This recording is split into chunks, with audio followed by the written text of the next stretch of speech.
Grabe. Ang dumi tsaka likabok ni Berna.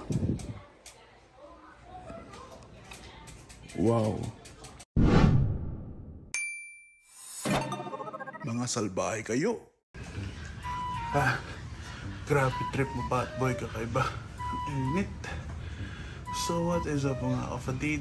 This is JM, your one and only Fatboy. And sa video na to, pag-uusapan natin kung paano maglinis ng fat bike.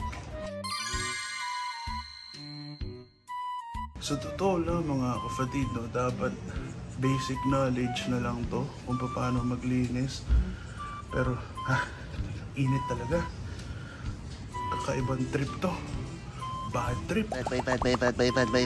So yun nga mga kapatid, no, dapat basic knowledge na lang to kung paano maglinis ng bike.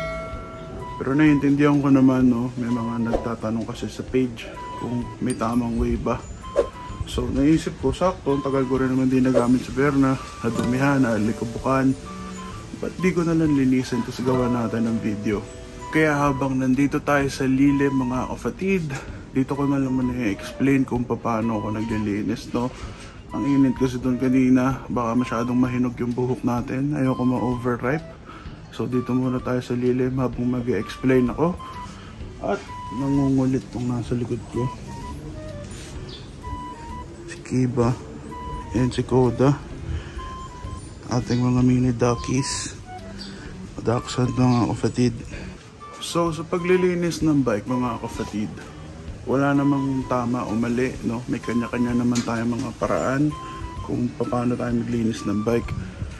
Importante naman, pare-pareho tayo ng goal. Yun ay malinis at matanggal yung mga dumi sa mga bike natin. Kaya kung iba yung paraan nyo mga kapatid, comment nyo na lang sa baba. Okay din yun, no? Para sa mga taong hindi talaga marunong o hindi alam kung paano magsisimula. At least marami silang choices kung paano sila maglilinis ng bike. Sasakit yung ulo nila, dami nilang pagpipilian. Hindi na nila kailangan mag-call a friend. So ano ba yung mga kailangan natin mga kapatid para makapaglinis ng bike? Unang-una mga kapatid, syempre kailangan mo ng tubig. Yung iba, mas gusto nila ng detabo, detimba, ano. Ako, personal choice, mas gusto kong gumamit ng hose mga kapatid para mas madali yung buhay. Sunod na kailangan mga kapatid, sabon syempre. Kung wala kayong bike shampoo, okay lang mga kapatid. Ako rin, pero di yun hadlang. Sakto, meron tayong dishwashing liquid. Wala ng brand to, no? Pero basta dishwashing liquid to mga kapatid. Way back 2007, 2008, dishwashing liquid lang yung ginagamit namin nila Ogie tsaka ni Fat Dad panlinis ng bike. Sobrang effective nito mga kapatid. Isang patak. So meron na tayong sabon tsaka tubig mga kapatid. Ano yung sunod? Well, ito mga kapatid yung sunod natin. Ito natin ilagay. Siyempre maliit na batya mga kapatid. Optional lang naman yan, pero pampadali na rin ang buhay yan, no? Para hindi ka nasalok-masalok. Brush mga kapatid, para sa gulong tsaka sa chain. Mas madali malinis. Siyempre kung malinis na basahan mga kapatid para sa frame.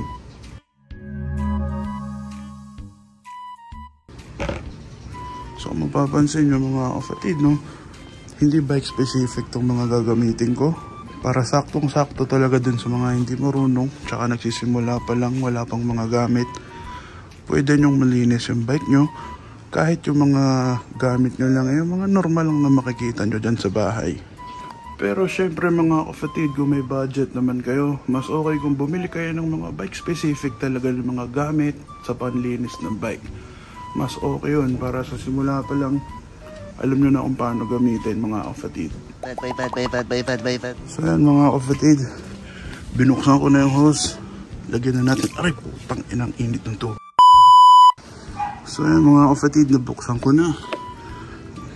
Lagyan na natin. Kahit konting-konti lang. Yan. Ganyan lang mga kapatid. Mga isang takip lang yun. Tapos papabulain lang natin yan. So, siyempre mga kapatid, una nyong gagawin, babasahin nyo yung bike. Diba? Para naliligo ka lang mga kapatid. Kailangan mo muna magbasa. Yan, basahin lang natin ng maigi. Dito pa lang mga kapatid, no, sa pagbasa pa lang makikita nyo unti-unti na natatanggal yung mga dumi. So habang umaandar yung video sa background mga kapatid, mag voice over muna tayo. Gusto ko lang humingi ng pasensya sa mga kapatid natin dyan na sobrang tagal nag-intay ng uploads natin. Alam ko mga kapatid, sorry. Ngayon lang ulit nakapag-upload, ngayon lang ulit nakapag-vlog. Medyo na busy kasi tayo, no? May sinimulan kasi tayong small business mga kapatid. Food related siya, no? Yun talaga yung linya ko. Ito, ipa-flash ko na lang sa screen yung page ng business mga kapatid. Sana mabisita nyo, sana masuportahan nyo. Frozen yan mga kapatid, ready to cook. Ako lahat gumagawa mga kapatid, kaya matik. Sure yung quality niyan. So yan mga kapatid, tanggal na yung mga dumi-dumi, no? Yung mga alikabok ni Berna. So dun sa una pa lang mga kapatid, no, nung binasa ko pa lang si Berna, kita nyo na agad doon natatanggal na yung mga ibang dumi. So okay yun, less is yung kailangan yung gawin. Pero syempre depende pa rin mga kapatid kung gaano kayo kadalas maglinis, kung saan kayo nagra-ride. Kung putik-putik talaga, madalas kayo sa trail, kailangan talaga ng masinsinang linis doon mga kapatid. Ito mga mancha, hindi na matatanggal to Ayan yung sakit ng tunnel kasi pagka namantsahan, mancha na habang buhay mga kapatid. Tapos kung mapapansin nyo mga kapatid, no, inuna ko yung frame. Una ko lagi ginagawa yung frame mga kapatid.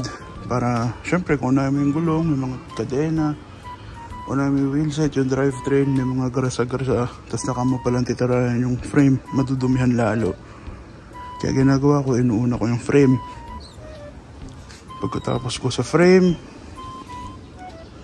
itong gulong, yung rims, yung hubs, harap-likod yan mga kapatid, itong mga spokes, yung mga rayos, tapos tsaka ako tinitira yung drivetrain mga kapatid.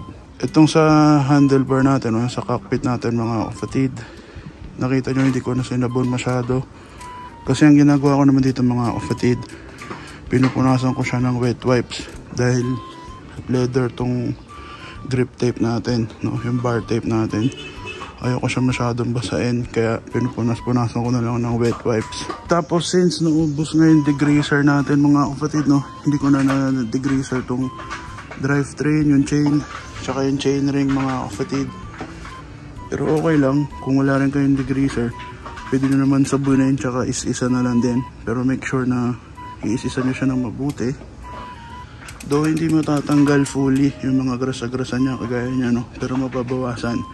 Iba pa rin talaga may degreaser mga kapatid. So yun, nakadaan na aeroplano. So yun nga mga kapatid, no, kahit di ko na ipakita yung pagpunas, grabe yung panot ko, ang lala. Tas orange pa yung buhok ko, para kung si Scar King kada vlog ko. Papansin ko pataas ng pataas yung hairline ko mga kapatid. Ano tayo magagawa dyan? God's will. So, hindi ko talaga, grabe talaga. Tapos kinulain pa tayo ni Fatma yung buhok kulay orange. Para talaga tayong si Scar King.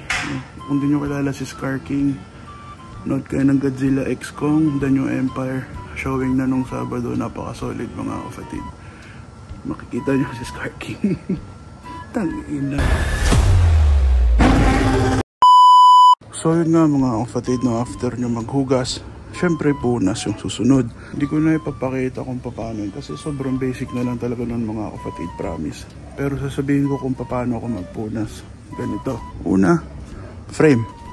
Basically kung paano ako maghugas mga kapatid, ganun din ako magpunas. Inuuna ko yung frame, itong headset, yung cockpit natin, itong stem tuloy, itong seat post, yung upuan.